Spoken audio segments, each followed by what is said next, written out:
Kigega mpuzamakungu FMI igera kurungika izindi mpabuza kuraba iby'ubutunzi nyene bifashe n'ingene amahinduka mu by'ubutunzi ariko araba mu gihugu cacu. Turavye icegeranyo casohotse, itanga vyasohotse mu gusozera urwo rugendo, ubwa mbere nuko tubona yuko iby'ubutunzi mu Burundi ko byifashe nta kirahinduka kinini. Urabona bakivuga amafaranga y'agaciro muri BRB reserve de change akiri musi y'ukwezi, vy'ibiciro biracarenga 20% inflation kubera aribona ibiciro bidandaza byinshi byankenerwa gusanga ku masoko ntagari canke ari bike bigatuma ibiciro biguma biduga, abarundi baremera.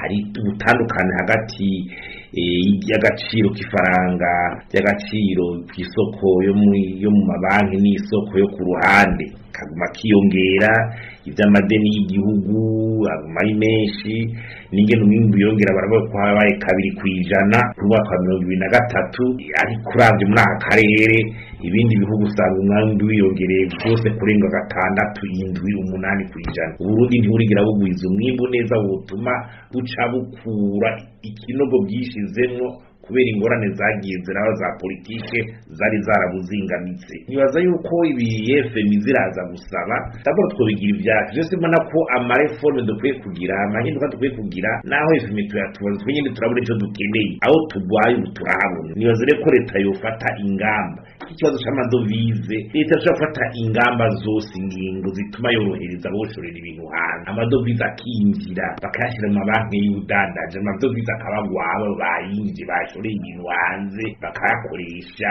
agafasha igihugu kuko ni wabayinjije, ico bita liberalisation. Hanyuma leta ikaziravuga n'abadufasha kugira imigenderanire yongere nk'ibanki y'isi yose yerwa gutanga ifashanyo ishobora gusahiza mu kwiriza ibintu bimwe vyankenerwa. Hari amahinduka mu bijanye n'amafaranga leta akoresha, twaba turiko turavuga zirya reforme zifatiye ku cegeranyo PF giheruka kuba kugira bafashe Burundi bashobore gusubira kuzana amafaranga kumwe kwa kera. Hanyuma leta ireke ababinjiza amadovize n'ibindi ONG usanga yaza borosha amategeko, ONG yinjira azana amafaranga y'agaciro, abagendera Burundi abaturiste binjire, bareka abantu baze kugendera igihugu, baza babuza tunga baza kwikorera utwafere, bose baza amadovize bashobora kuyashikana amaze gushika kw'isi y'Uburundi. Aba yamaze gushika mu Burundi araheza akagira ico afasha. Bareke kumabirwa ku bantu badaraza bana bariya, bareka binjiza ibintu, binjiza amadovize bayinjiza.